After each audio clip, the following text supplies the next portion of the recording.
And I believe we are recording. Well, welcome everyone to the public forum for the future of Lakeforest. I'm Kirk Eby, one of the staff here at the Long Range Planning Division of the Planning Department here at the City of Gaithersburg. And joining me today is Laura Mayfitt, who's also a planner, and also Tom Lonergan and Sharon Disk from the Economic Development City Manager's Office. Oh, we have a third person joining us. That's good. So I'm going to start off with a little video about how to participate in today's meeting. So we're going to start with that.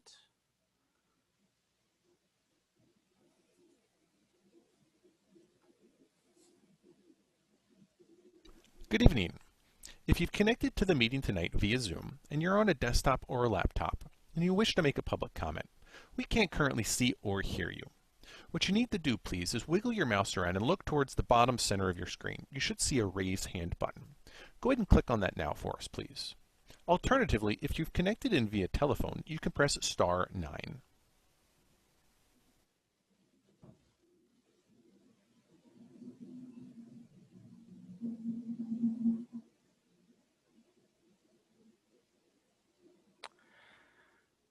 Okay, so we are going to do a quick little presentation about the background of Lakeforest and why we're doing this. So this is an aerial of the Lakeforest Mall area. The area in yellow is where the transit center is. Each of the little blue triangles is where there are entrances into the property currently. Within a half mile of Lakeforest Mall, there's almost 6,900 dwelling units and almost 16,000 people live within a half mile.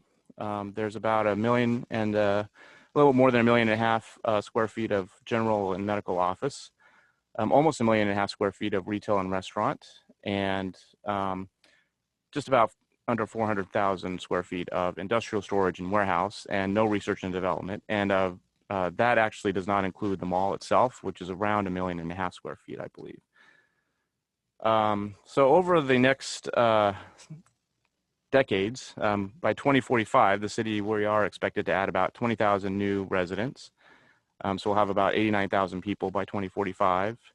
And to house those residents, we'll need about 9,700 additional dwelling units. And we're also forecasted to add about 20,000 new jobs by 2045. So that'll bring our total up to about 66,000. The retail sector is and probably will remain oversupplied over that time period as well. So Lakeforest really does offer a unique opportunity. It is a larger tract of land in the city. It is close to Interstate 270, and it is served by the Lakeforest Regional Transit Center. And this sort of shows some examples of what Lakeforest Mall would look like if it were, if the boundary were plopped down somewhere else, ranging from a single-family detached neighborhood with a school, all the way up to Midtown Manhattan there on the lower right corner with Madison Square in the middle there. So we're going to go right into the questions. The first question is, which of the following do you value most for a Lakeforest redevelopment? Is it increased housing opportunities, increased employment opportunities, established connectivity with and amenities for the surrounding neighborhoods? And those amenities could be things like parks, schools, civic venue, things like that. Or is it something else besides those three options? And I'm going to go ahead and give me a second here. I'm kind of running the meeting and talking. So if you give me a second here, I should be able to bring everyone up and allow everyone to speak. Well, actually, if you want to raise your hand, we can do that to start with. And after you raise your hand, I'll allow you to speak. And then since there's only three of you, if things seem to be going smoothly, we'll probably just allow everyone to talk at some point.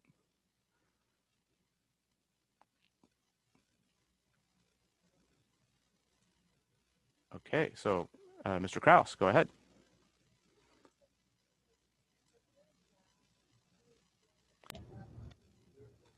Looks like you're still muted. Can you unmute yourself? Sorry. No worries. Thank you for the opportunity to be in this forum today. I sent a PowerPoint of some design stuff. My guess, to answer the question directly, it seems like it's certainly a great opportunity to increase housing. But I'm a big proponent in mixed use, not just housing, but at least support retail and possibly some office space as the developer sees. Okay, great. And is there anyone else who would like to speak?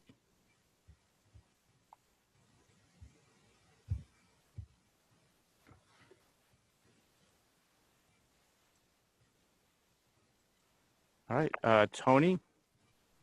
Hi. Yes, I'm new to this thought about the future of this huge piece of property.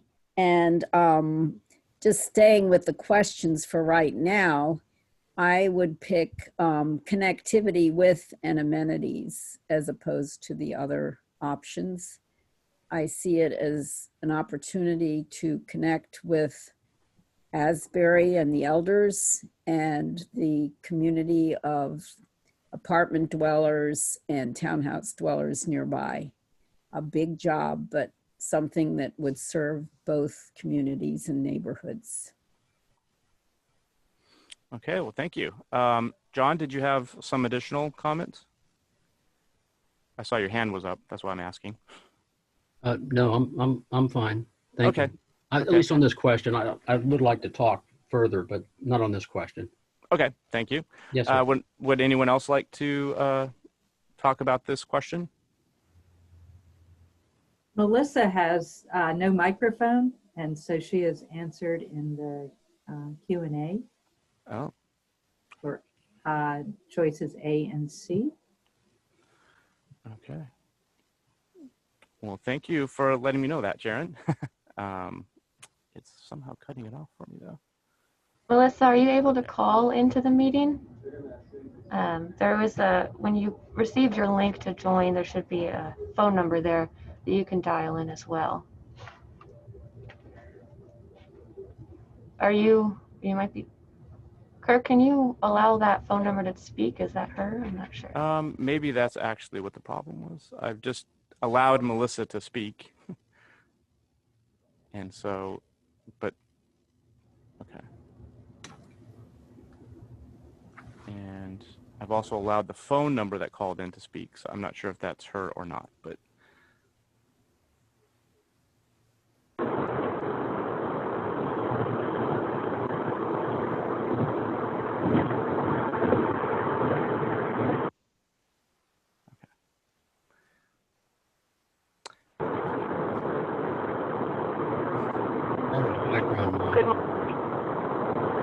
I can't really hear you if you're calling in on the phone. I am. I'm driving to Annapolis, and I just want to say it took me a little while to get on with all this, but anyway, I'm listening, and I'm delighted. This is Senator Cheryl Kagan, very proud to represent Gaithersburg and Rossville, and I'm going to be listening, and just want to say thank you to the staff for holding these sessions, and to everybody who has dialed in to express their ideas. Well, thank you for joining us today, Senator. Absolutely. I'm going to mute myself again. Okay, understood. Thank you. Okay, well, so I'm going to go ahead and kind of go a little bit farther with this question. Some of the other focus groups and public forums, people had expressed kind of a desire to not just do one thing, but to kind of combine 2 or 3 of these items there, or some additional items. So I'll just throw that out to the group. I know Tony had mentioned that she thought the connectivity and amenities were important. And John had mentioned some sort of a mixed use type approach. So I guess I'll just open up to both of you to, maybe explore a little bit more. Maybe I'll start with Tony, since you had said the connectivity.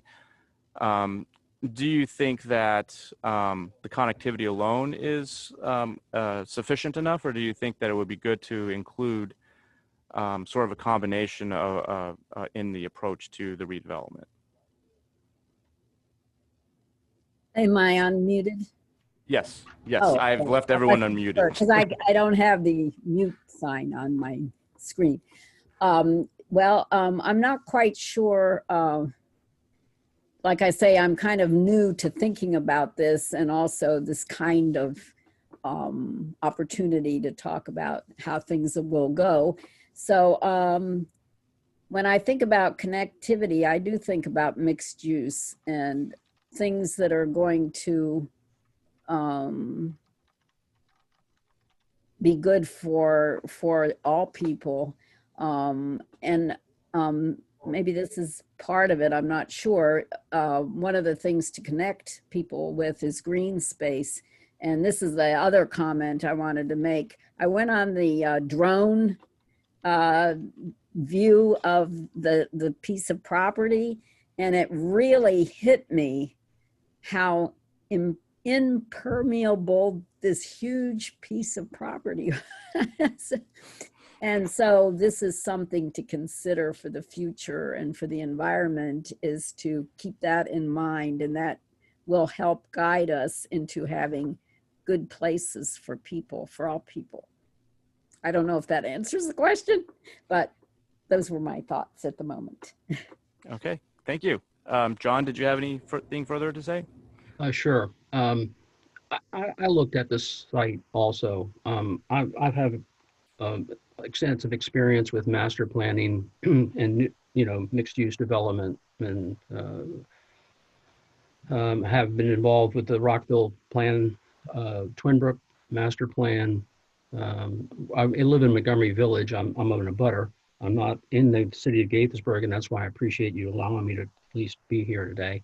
I worked on the master plan for the Montgomery Village and worked on the golf course, trying to retain the golf course and other things. And so I'm an architecturally trained construction person who's been in the business for a long time. I've got my registration as an architect in 1980. I've since retired from my license lab, and now I'm a consultant doing consulting. I was worked recently up on Port Covington. So I've sent a PowerPoint in, and what I see is the connectivity is certainly needs to be done. I don't necessarily know that that's the end all. I think Lakeforest Boulevard, as it comes in, and Contour Drive need to push through. And I don't know if you would show my diagrams or not. It would help illustrate what I'm saying. I'm not a talker, I'm a drawer and a doer. So for me to just talk about it is difficult. What I saw was the opportunities, somewhat like New York, I guess, to create a quadrant between the four existing buildings. You can see the masses of those four existing buildings. If you took those buildings and used them as your building blocks, and created an open space or a activated space in the middle with a road around it, but you take Lakeforest Boulevard, which is over here on the left side, and drove it through to Contour Drive, you get a through street. That's the only true intersection into the mall. The mall is surrounded by boulevards, which cuts it off from all the surrounding neighbors. It's not very pedestrian friendly. So if you take Lakeforest Boulevard and drove it through, no pun intended, all the way through to Contour Drive, and kind of a lower left to a right-hand side, you can then create a through street, a pedestrian street for people and cars, but you actually make some connectivity. That starts to form a grid organization around the four existing buildings. And again, what I did is I took those four existing buildings and said, well, if I use them as parking garages, and that's pretty bizarre, but they're concrete structures, they're very substantial, they're retail, carrying a heavy load. They could be easily become converted into parking garages, and you could put residential units on top, kind of a 2/4, 4/2. So you could get framed construction on top of those and create quite a bit of residential units. And I guess I'm just sort of wandering around, but then it creates open spaces, but using that sort of as organizational building blocks, if you will. I think that's an idea. I'll stop. Okay. So it's interesting, John, that you mentioned potentially reusing some of the existing buildings rather than tearing the entire thing down. Would you see that as sort of an interim use, or do you think that could be like a long-term kind of solution that, over time, then you would have things fill in, kind of what you're alluding to, sort of around those retained areas, or do you see that sort of as, again, like a short-term thing that eventually those would go away and be replaced in the future? They're concrete, so they've been there for a long time. I've been to Lakeforest, I can't tell you how many zillion times. I moved to Montgomery Village in '78, so that'll give you some kind of idea how many times I've been to Lakeforest for different shopping excursions. Those buildings are concrete, they're solid. You can say, well, make them all parking garages. Yeah, they're 2 stories. And if you did that, you create quite a bit of parking with them. You probably get, oh gosh, I forget how many spaces I had, but you can reuse them. They could become not parking garages. You could take 2 of them as parking garages, but I'm just saying that they make good organizational building blocks. And it could be a permanent use, not an interim use. You could reuse them as retail buildings and allow the parking to stay around them. But I think they form a good organizational structure to form a quadrant, an open space that is bifurcated by this new road that gets driven through, and then use them as a grid, because organizational grids in Kentlands and everywhere else has been proven to be a very good organizational tool. Right. Okay. Well, thank you. And I think another thing that you're sort of talking about is having this sort of central green space that would be available. And I guess I'd like to ask Tony what her thoughts are on that, and what that kind of space could be, who could use it. To sort of explore that a little bit more. This idea of a central kind of park area for the development. It sounds interesting. I would have never thought of such a thing, but it sounds interesting and useful for addressing some of the needs of the county. And I like the idea of repurposing. I appreciate having somebody with experience on this call.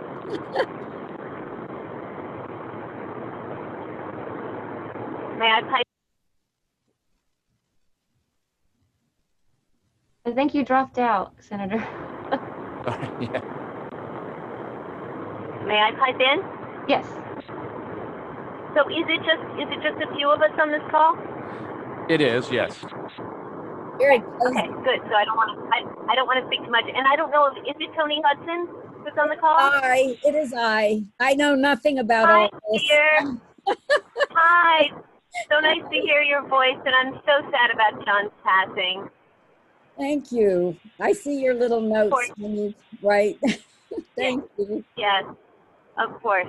So let me just, building on what John just said, which I love from an environmental perspective as well as, if it makes sense. I just thought since Gaithersburg is the tree city and has such beautiful parks, I wonder if whatever structures are built, whether there's any conversation about green roof and or solar roof, and whether you're thinking about going for LEED certification in any of the construction that you're thinking about.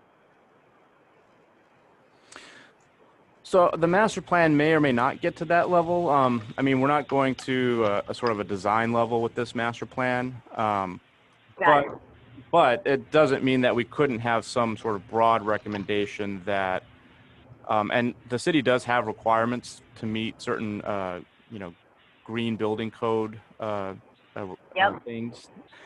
But there's certainly nothing that would stop us from saying, in the master plan that it should strive to go beyond that, above and beyond that, with things such as green roofs or solar, PV cells, things like that. There's other, wind power. Right.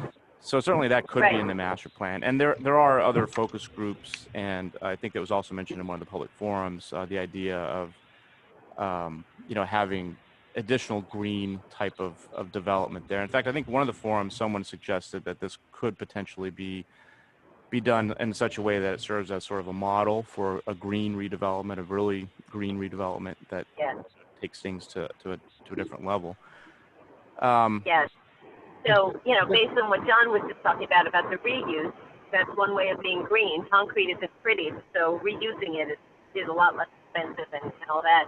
But it seems to me that if there is residential over parking or residential over retail or whatever, and having residents with the option of having their own garden as part of it, and making that an amenity, that could be kind of cool. I'm going to mute again. Okay, thank you. So I wanted to ask a follow-up question. You know, we've mentioned housing a couple of times, and it sounds like you've been talking about primarily multifamily housing, no apartments or condos over top of parking or retail or another use. Does anyone think that's the most appropriate housing for the site? Or, you know, if there is housing on site, what type of housing do you think would be best? You know, single family, townhouses, multifamily, or some other more unique types like 2-over-2 stacked condos, things like that. Well, I think on top of the buildings, if you went that way, those would probably be 4-story rental units, probably dwelling units. I don't think they'd be condos. Residential over parking does work. It would probably be a different type of construction rather than, I was thinking of wood frame, just because you can do 4 stories and get a diversity of housing types. I think condos would work well on this site. Now, obviously, home ownership is good. I believe townhouses would work really well on the south, abutting Asbury. I think I didn't mention before, but the current transit authority, I think, should be expanded into a more, I'll call it regional, at least neighborhood transportation, and sort of cut off that triangle there where the circle is, the yellow circle. I think that should be a bigger block for buses and possibly some kind of transit center for the neighborhood, for the surrounding neighborhoods and housing. Maybe it's a speed bus to Metro, you know, down in Shady Grove, or to the MTA in the city. I think single family is inappropriate for this site. I think townhouses do work. They could be on the abutting the cider mill apartments. There are a lot of townhouses over on the east side. I think to the west, I think it's more office and mixed use, and rather than residential. But I think the south side of the site, as well as the east side of the site, work well.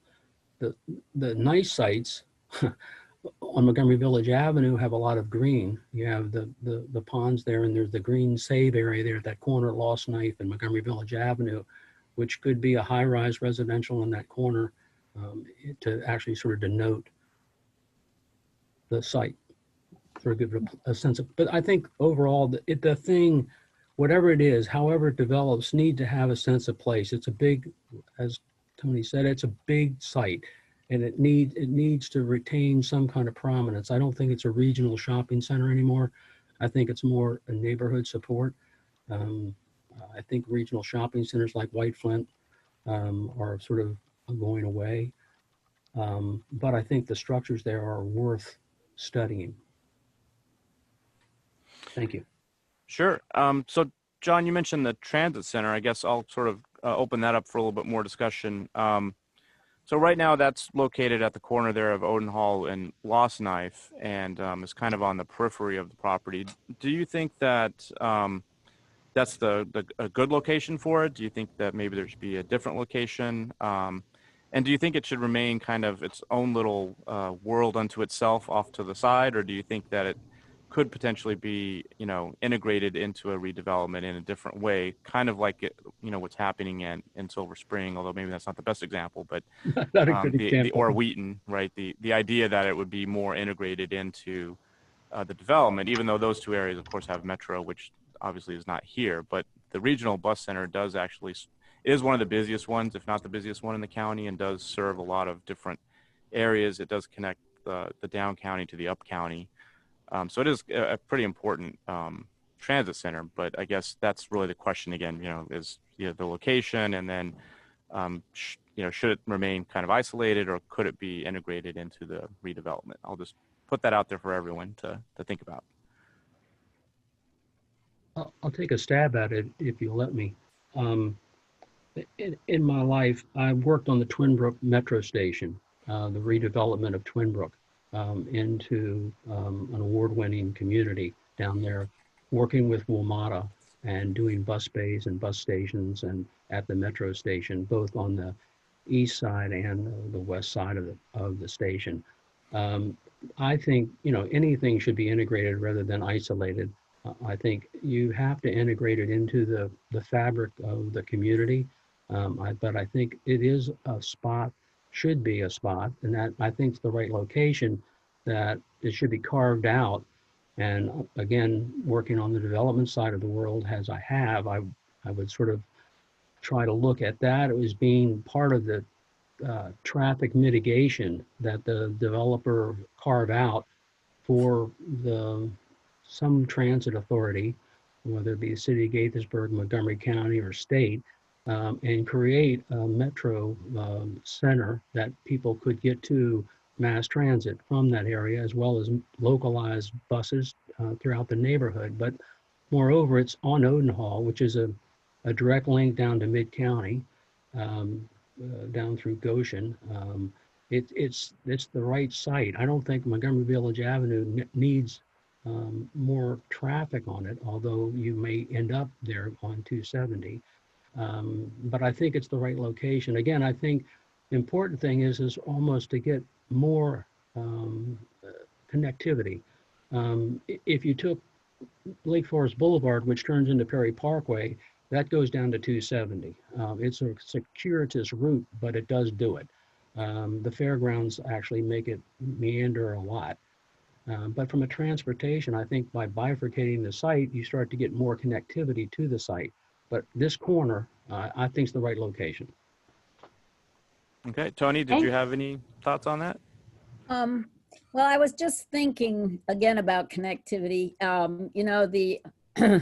The idea that I had heard the possibility of opening up the Mid-County Highway to 270. So that's back over to the right there, I guess, to the, what is it, the west? North.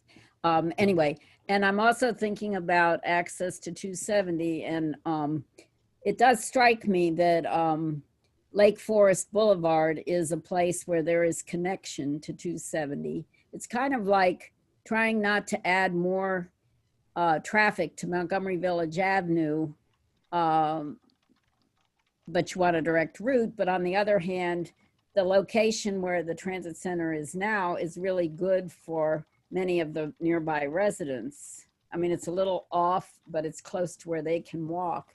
So maybe in the future there will have to be, other than buses, I don't know, does the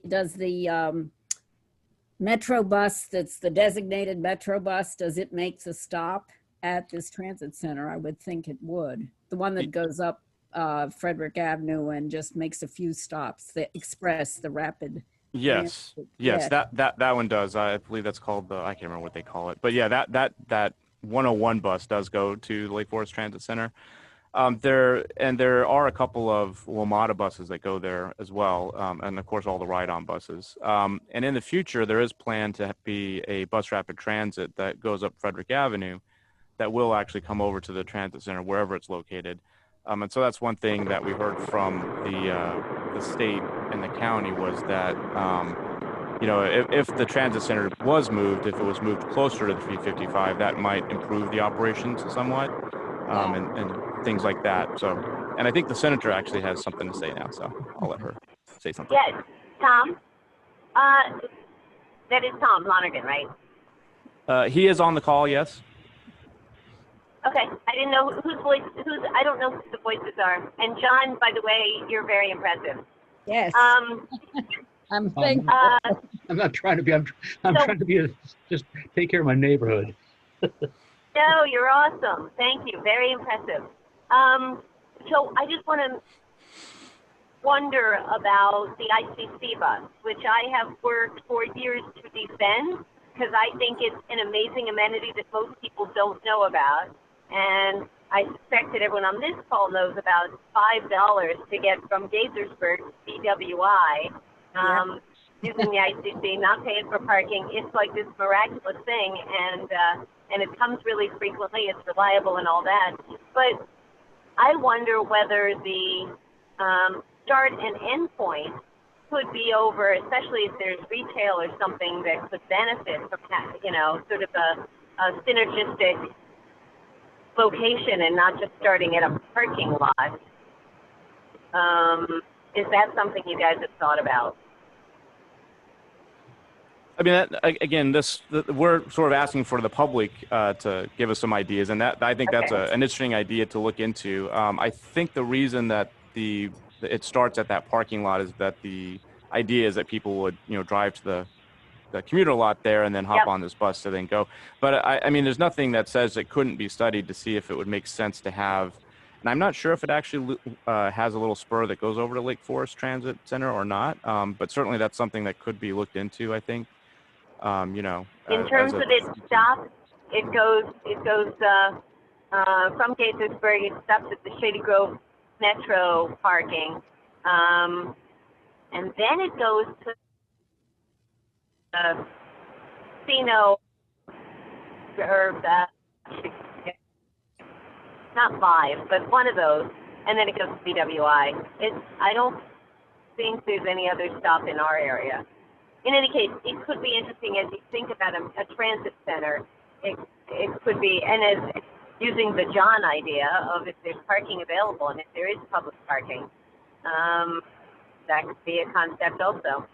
They could still drive there, park there, shop there, eat there, and then get on the Icc bus. Aha. Interesting. And so I think you mentioned, Senator, that you thought that this should be more than just sort of a one-trick pony. It sounds like you were saying that it should have some additional things like retail so that they can shop. Obviously, we've talked about having some sort of residential there. Are there any other kinds of uses that you think would be good to have here at this particular location? And do you think that whatever uses happen here should be the same as the other uses that are sort of available in the area, or do you think that Lakeforest should offer something that's unique or different from all of the things around it? So I'm not going to opine about that because I think there are smarter expert planner people, and I'm not one of them. But if I were to be a resident, I would think that I'd want to be able to get, a scoop of ice cream or a beer or something without getting in my car. So whether it's, I'm not suggesting full out shopping plazas necessarily, but I think having some amenities, some place to spend money seems like a good idea. Okay.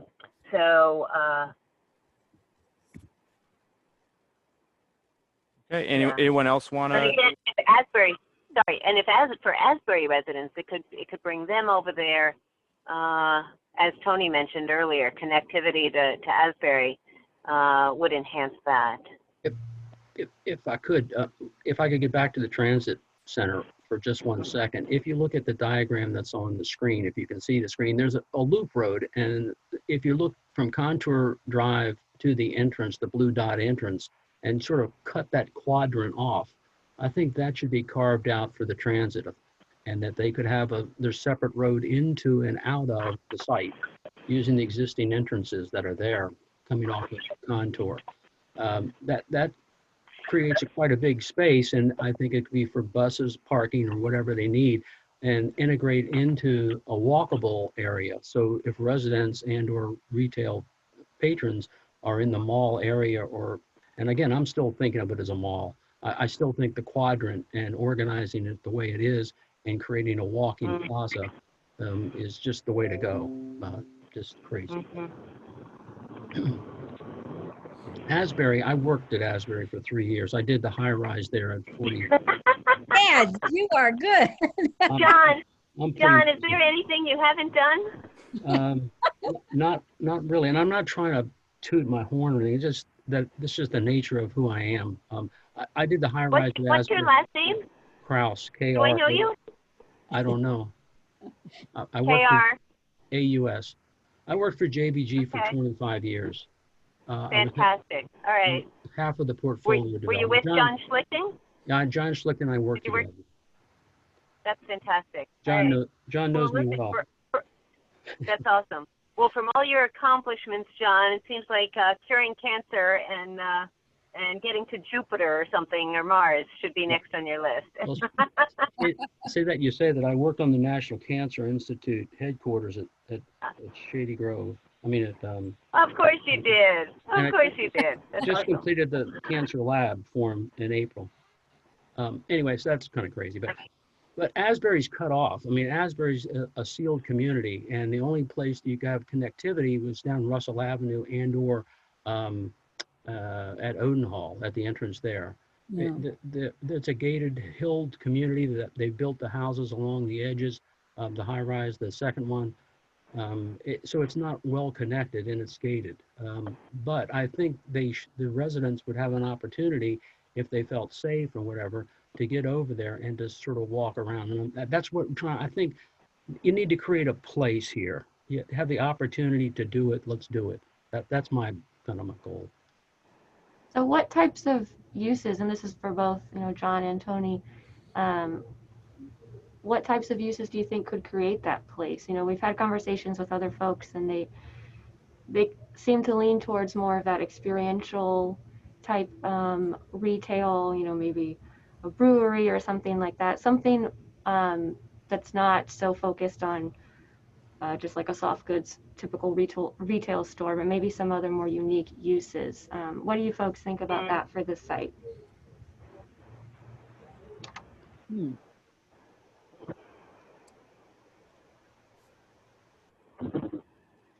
I'm not sure I understand the options you're expressing, but I guess I'm really thinking at this time in my life the value of our elders because now I'm one, but also I just see how Asbury has been such a positive community to Gaithersburg in many ways, in churches, not particularly the one I attend, but I'm aware of how they've functioned, and also in the schools, how they've taken on South Lake Elementary. And they have so much to offer because there are so many people there who have so much expertise. John lives in Montgomery Village, but he is a super valuable person with all of his experience. And so anyway, so I'm trying to think, and I don't think that people that are older necessarily want to have cutesy little stores and things like that, but they might want to be able to feel safe. That's really important. Safe to wander out of the gated community and participate in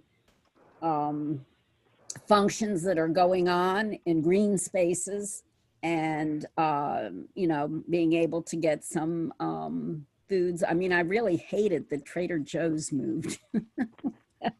There's no grocery store to walk to. The Safeway, the Giant used to be over on one of those streets over there off of Summit. And so, the bank moved from Old Town, and there were people from Asbury coming over to Old Town to the Bank of America. So I just see all of these, some of them are just plain things people need to, deal with in their life. And of course, this is all after COVID, because right now they're probably getting their food delivered. But so I think of basic needs, like more of like the neighborhood goods and services. You mentioned banks and grocery stores. That kind of falls into that. Yeah. Some of that has been lost, I think. Okay. Thank you for my ramble. Listen to my ramble. I You think guys, I'm gonna have to jump. I'm in Annapolis, but it's great to hear some of the expertise and the ideas. And again, thank you for holding this conversation and letting me pop in. Thank you, Senator. Thank you, Sarah. Thank you. Take care. Bye. Bye, Bye. Tony. Bye. So, John and Tony, I know both of you have kind of mentioned this idea of walking from the surrounding community and things like that. Would you say that one of the things that a redevelopment could do is maybe improve that walkable, the walkability and the pedestrian experience, and maybe provide some additional biking opportunities and potentially improve safety of walking and biking? Do you think that's something that the redevelopment should strive to do as well? Yes. Well, I think yes. I think the boulevards, because Lake Forest is surrounded by boulevards. Boulevards by their nature are not very pedestrian friendly or whatever. And that's just the nature of what is there. Odenhall, Russell Avenue, Montgomery Village Avenue, Lost Knife, they're all boulevards. So they don't really offer opportunities for pedestrians necessarily. I think Lake Forest Boulevard could open up a gateway of pedestrian street access to the west. But I think connectivity is important. Obviously, it should be a walkable community, whatever it is. That community could, again, I think is mixed use. And I think retail is, what a developer could find, what the market demands. I don't necessarily know that you want to force them. I know there was I had gotten, the reason I'm on this and looked at it, I looked at the plan that was presented or shown or somewhere, and the big boxes and everything, that they're fine, but they don't help anybody other than the big box store. I mean, they're grossly ugly. They don't animate the street. They don't have any animation at all. They're big boxes, and so that's why I went to using the footprint of the big boxes that are there, and try and decorate them, put something on top of them or around them, and then create this center space, this quadrant I call it. That's probably 220 feet by 380 feet. It's a good sized plaza in the middle. It's there. I mean, just looking at this drawing, this aerial, you just know. It's there. Boom, boom. I got it. So. Right. So just so everyone's aware, there are 5 owners of this mall property. So each anchor owns its own building and land, and then there's the center part of the mall, and that also owns the forest tree save area at the top, and the stormwater pond off there by Frederick and Montgomery Village Avenue. So that one owner in the center has been drawing up a plan and sort of showing that around to people, but they don't really, since they don't own the other 4 pieces of the property, they're sort of showing what their vision is, but not really showing what the other property owners' visions are necessarily. So that's, in some ways, that's really not a plan. It's more of a sketch of what that one owner, maybe would want to do. Anyway, I just wanted to bring that up just so everybody is aware of that piece of it. Tony, you had mentioned that one of the things you thought would be good is if people from Asbury could walk over and maybe participate in some sort of events or functions that are happening on the mall site. So I guess maybe we can explore that a little bit more. What sort of events or functions do you think would be good there? And do you think that would be just sort of an outdoor kind of activity, or do you think that could be an indoor, or maybe a combination, or something else even? I hadn't really thought. I thought of the green space, and I would imagine indoor and outdoor events. But then if it's indoor, I don't know what you would construct. When I go to something at Asbury, it is a small space. In a way, it would be nice to have additional for residents there to feel that they had additional space to be out and about with people other than all of them. That's why some people don't want to live in a retirement community, because they see everybody the same age. So generational events. I like to go to, kid concerts too. Okay. Well, that's good to hear. I know some Very of the other. helpful. I hadn't really thought about, I'm just thinking of all these things now. Right, right. And some of the other focus groups had talked about, something similar, that, some sort of multi-use space, either, outdoors or indoors, that could serve a lot of different functions. So it sounds like you're sort of advocating for a similar thing in that, and I guess also that, it shouldn't just be empty space. It should actually should be activated space, that there Yes. should be stuff happening there to draw people in, perhaps, more than's happening now. I think we're going to go ahead and go ahead. Sorry. Now, I was going to say, we probably think fondly of the future, of the Right. possibility. Right. The one thing that make places are places to sit and watch people, because people like to watch people. Yes. And so by creating a quadrant where you can sit and sort of hang out and see your friends, and your friends can see you, that's really what starts to really create a vibrant space or a vibrant place. So I think that's the opportunity that's here. I think how you get there, the connectivity is important, but people need to be able to hopefully walk there. I mean, we all like to walk as exercise has become important. So walkability becomes important. Connectivity to the neighborhood becomes important. But creating a place to walk to or get to, whether you're biking, hiking, driving, whatever, that you can get there and hang out. And I've used that expression, hang out, but that's kind of what I think people like to do. I think that's what makes the Rio exciting. I think that's what makes other places, urban places, exciting. So. Okay. Well, thank you. I think we'll go ahead and move on to the second question, if I can get my PowerPoint working here. There we go. So the second question is, in what ways can a Lake Forest redevelopment support social equity, diversity, and sustainability efforts? And, I think we may have covered some of those with some of your comments related to, connectivity and walkability, things like that.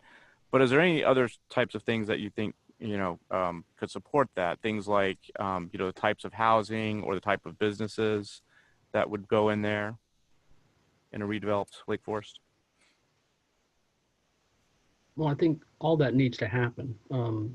The diversity, I mean, obviously, if you have rental units and you have condos and you have townhouses, I think that creates a diversity in people type. In Montgomery County and Gaithersburg, you all have requirements for moderately priced dwelling units and what have you. So that happens by nature. The sustainability effort is quite easy. You've got this massive parking lot. And impervious area, and now all of a sudden you have the opportunity to penetrate it with roads that you can collect stormwater, collect rainwater. There was a mention of green roads, but I don't necessarily know that you need to go there. You can create green areas and start to puncture the asphalt land that's there, and you've got the lakes that are there, the stormwater ponds. You can actually create part of that in the middle in this quadrant.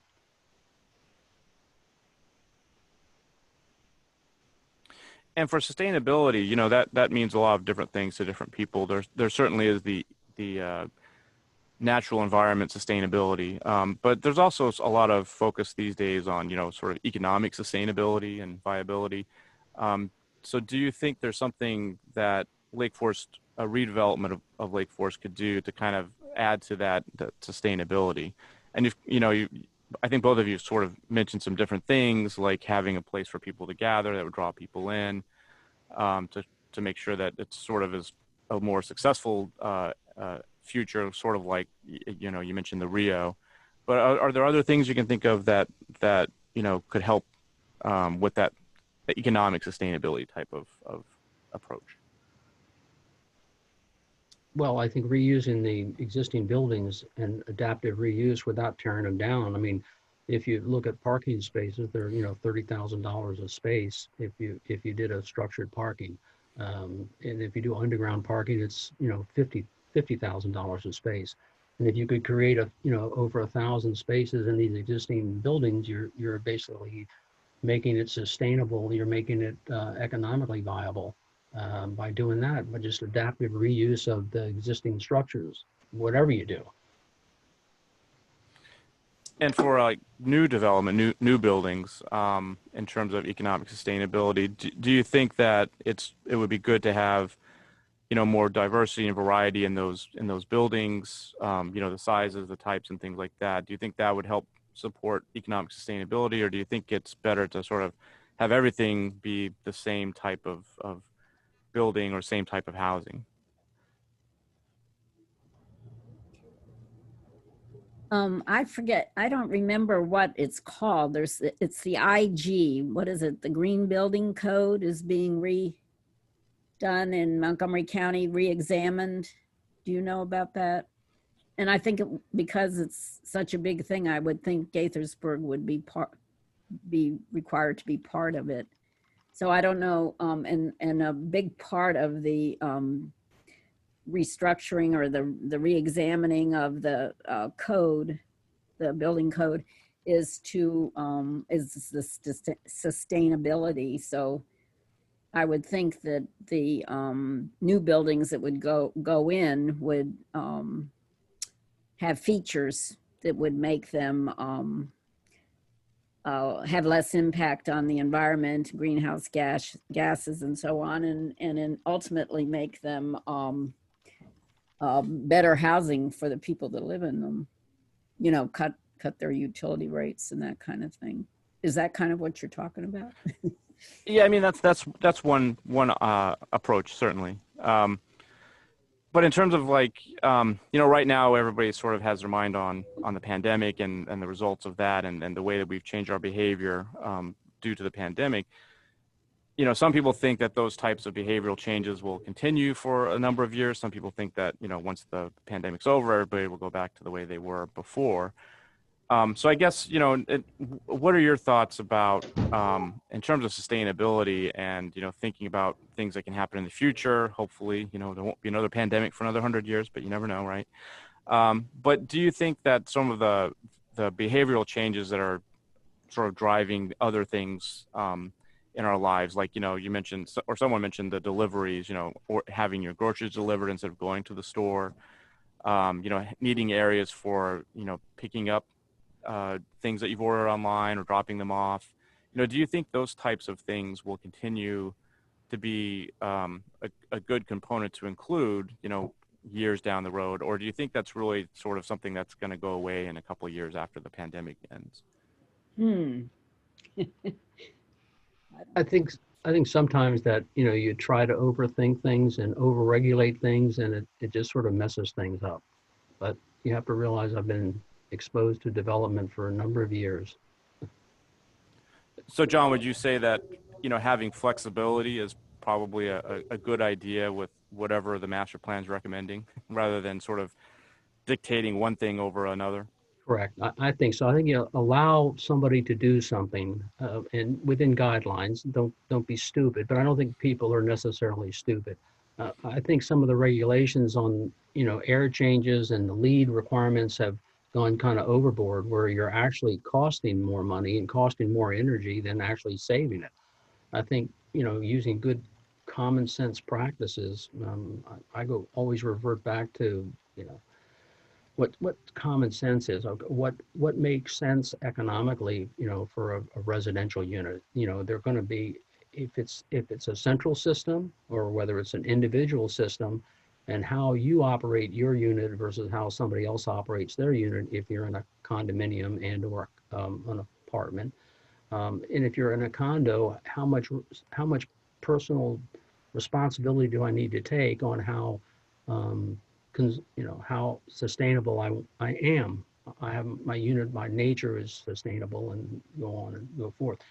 The same with townhouses. I mean, you know, the notion of, you know, using solar is not been there. I mean, solar works great for hot water heaters, and that's about it. You know, otherwise you're not going to be able to sustain that.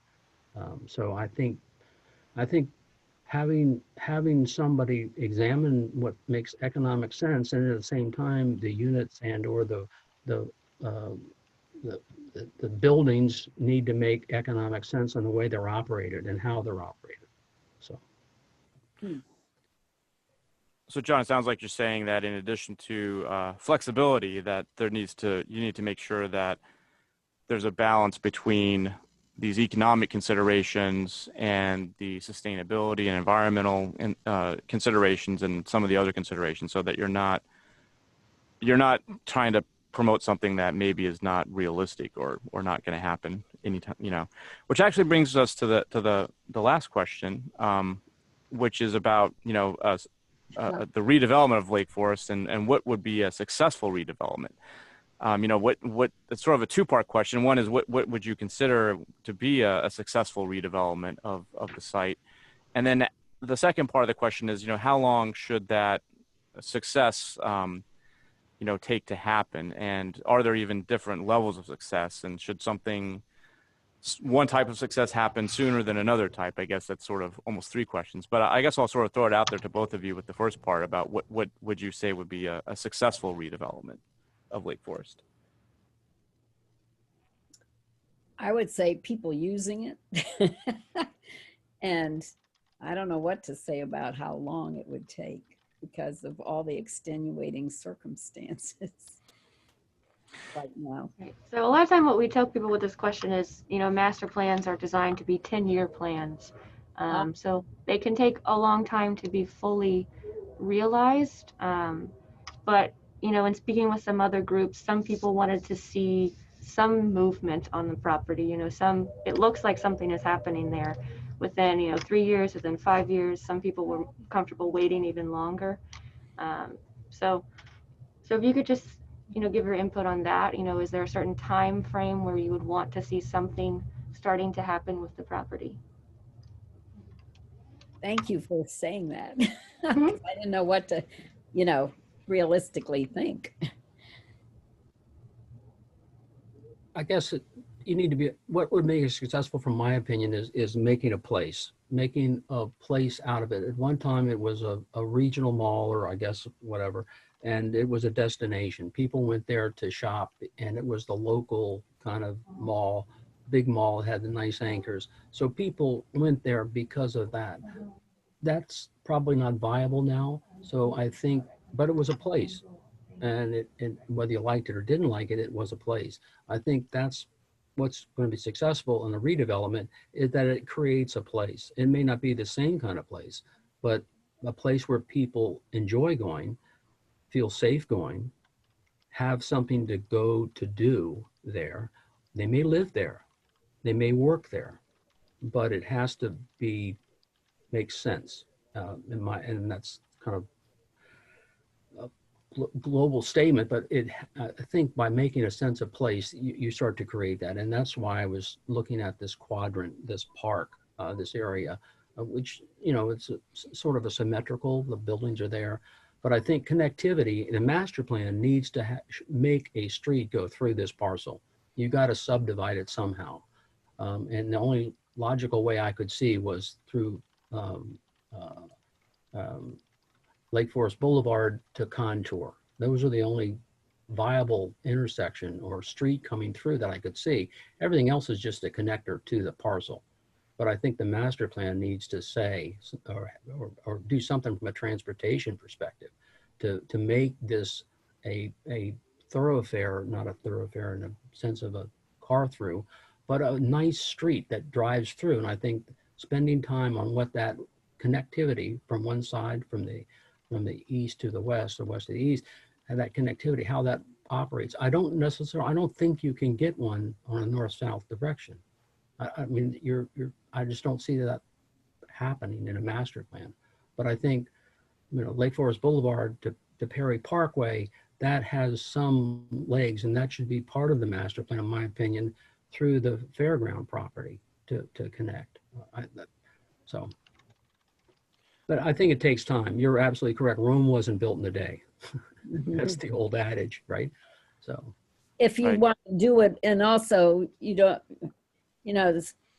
it's really important. I'm really glad the city's having this time for people. Everybody has something different to bring to the table, and nothing is lost in hearing all viewpoints and all ideas, and good things come out of deliberation and listening.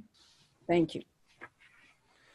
And so, John, did you have some ideas about like a reasonable time frame to see the ultimate development and maybe to see some sort of movement happening there? Would you say that what the other groups have been saying about, you know, some sort of movement in 3 to 5 years, and then, you know, the other part of it, we've heard anything from, like you said, Rome wasn't built in a day, so they're willing to wait forever, to, you know, something like, you know, it should be done in like, you know, 15 to 20 years, something like that. I mean, do you have any ideas about what your time frame would be?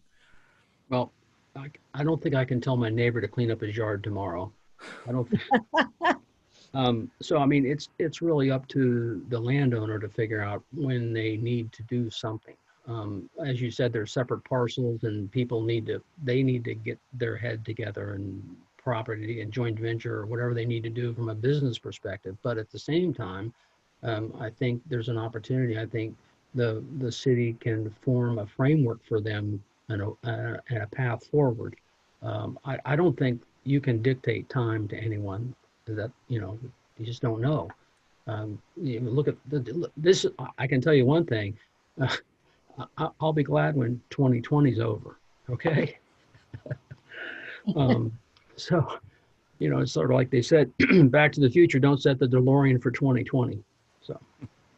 Do you think there would ever be a need to revisit the master plan? You know, whatever comes out of this effort, you know, if there really is nothing happening for years, do you think the city should go back and reevaluate, or do you think we should still just kind of wait and see how it goes?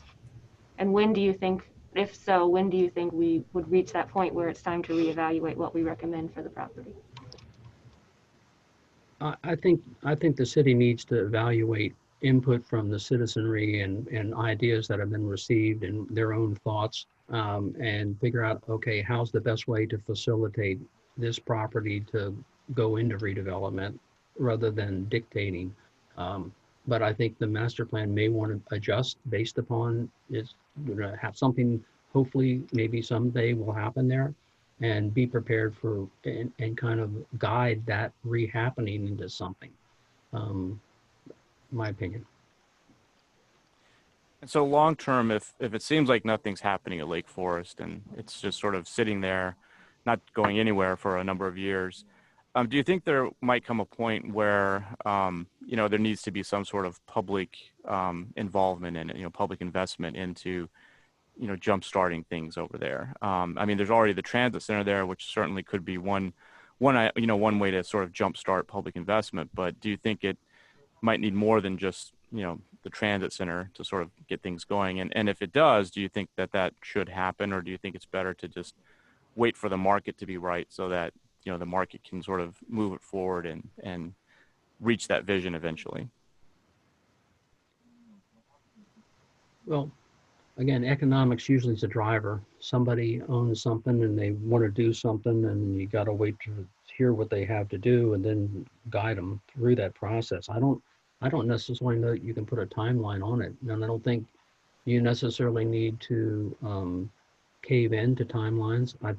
I personally believe my community caved in to taking out the golf course and creating a bunch of townhouses in a kind of a mismatch of junk. Personal opinion.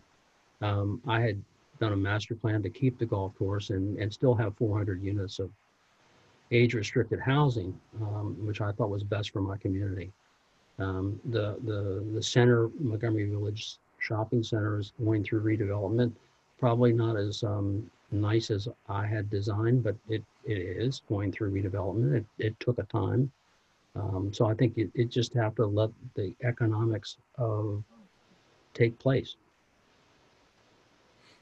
And Tony, what are your thoughts? Well, I had some questions because I realized that I didn't know this. You mentioned that the large stores, they still own that part of the property. So is the city trying to help everyone come to the table and agree to something, or does the city own the whole property, or how does that work?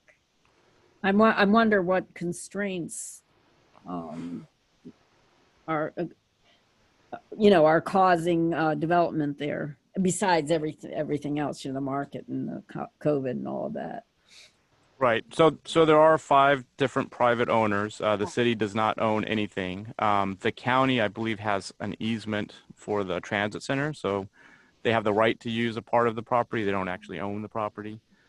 In terms of, the city the city did work with one of the owners on a development agreement for a while, but that owner was not able to purchase the remaining properties. Now, and there's different ways that redevelopment can happen.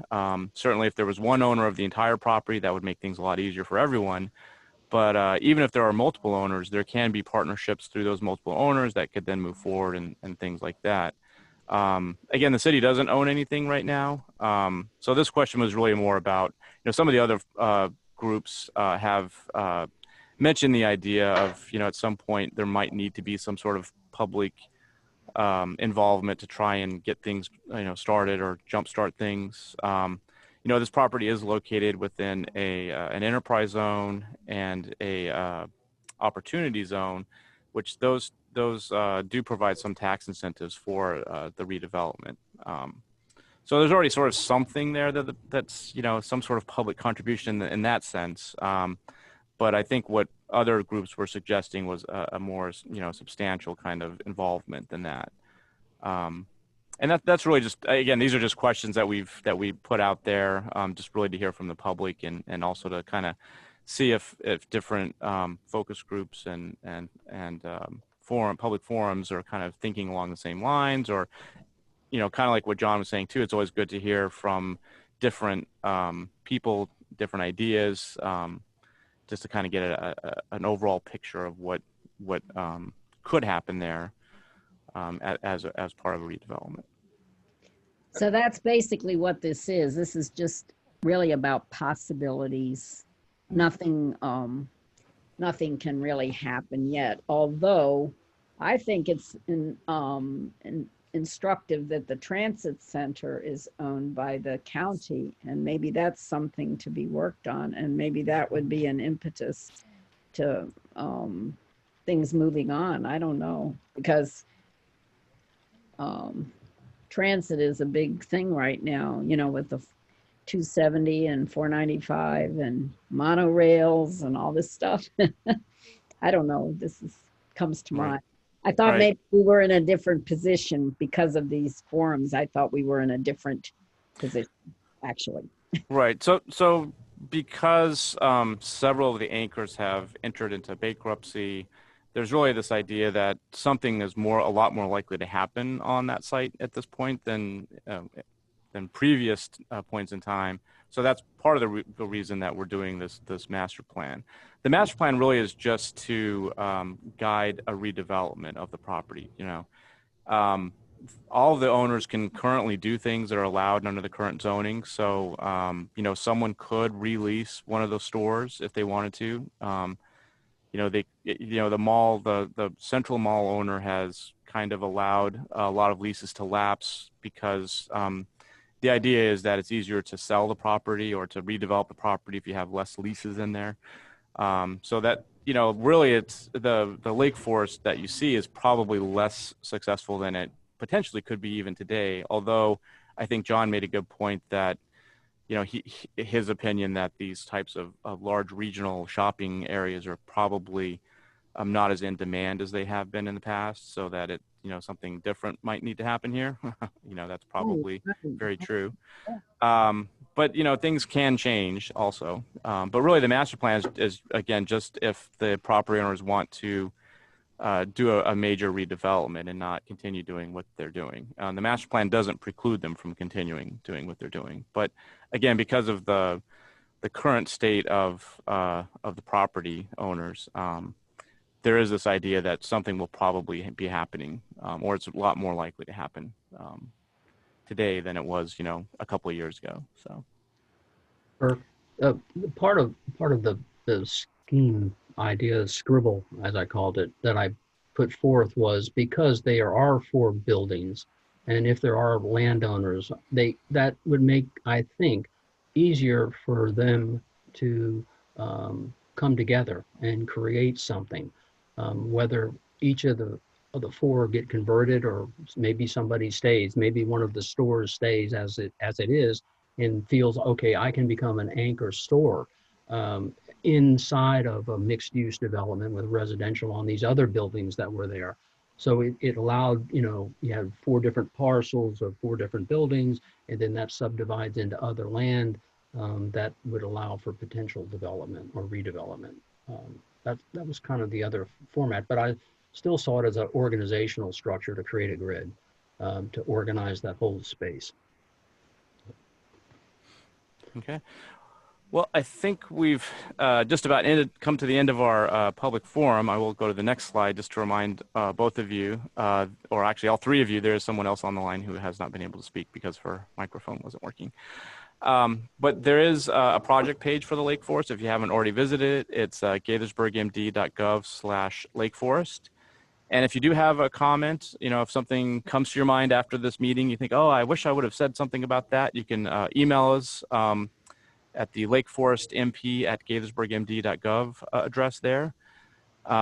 There is also a survey that you can take if you haven't already on that Lake Forest webpage that does close tomorrow at noon. So if you are interested in taking that and haven't, you'll want to do that before noon tomorrow. And there is a joint work session scheduled for December 14th, and that'll sort of be the beginnings of the actual master plan process. Well, this is sort of the beginnings of it. That's sort of the next step, I guess, in the master plan process is the joint work session. After the joint work session in December, there will be a public hearing at some point. There will be a 60-day period in which we accept comments. So you will have another opportunity to comment both at the joint work session and also during that 60-day comment period before the public hearing, and of course at the public hearing as well. And the goal is to have this master plan amendment wrapped up sometime around July or August of next year, which coincides with the 1 year pause on development that was placed on this property as well. So with that, I think we're ready to wrap up. Could I go ahead. Sure. There was some important information. I thought it was important to know the predictions on the number of residents and that kind of thing that you ran at the very beginning of this session. Can you send those out? Actually, if you also go to our web page, the gaithersburgmd.gov webpage, and if you look under the About Us tab and under Demographics, you'll find that there's a population report that we produce twice a year. The most recent one is from July of 2020, and that does include a page in there for the Metropolitan Washington Council of Governments, or MWCOG forecasts, and those are the forecasts that we were talking about. So that forecasts the household population and jobs in 5-year increments from 2020 through 2045. So that is in that document. That's really the easiest place to get those. So the stuff at the beginning was really just kind of a summary of that last year of those forecasts, which was 2045. And you can also find some of those statistics on this project page, gaithersburgmd.gov/Lakeforest. Okay. There is a menu, fact sheets and other background, and that's where you can look up that information. Okay. Thank you. Thank you. Kirk, I had one question. The information that I sent in the PowerPoint, is that posted or can be posted? I think we're still talking about a little internally what to do with that. Okay. It certainly it's going to be included as one of the comments received during this period. Yeah, unfortunately, we're not really able to sort of do it as part of the public forum, but we are discussing how we would, because we haven't really received anything like that. Mostly what we've received is just emails and things. So it is a little bit different thing. But so we're talking about what we can do with it. But it definitely is going to be part of the comments that we've received. Okay, good. Well, I appreciate it. I'm always a little odd, and I'm kind of used to that. So no, that's fine. It's always good to see different ideas in different ways. So again, I thank all of you for joining us today. I think we're going to go ahead and wrap up now. And again, if you do have further comments, there's the email. And if you want more information, there's the Lakeforest webpage also. So again, thank you for joining us and have a great day. Thank you very much. Appreciate Hi, it. thank you. Well Bye. done.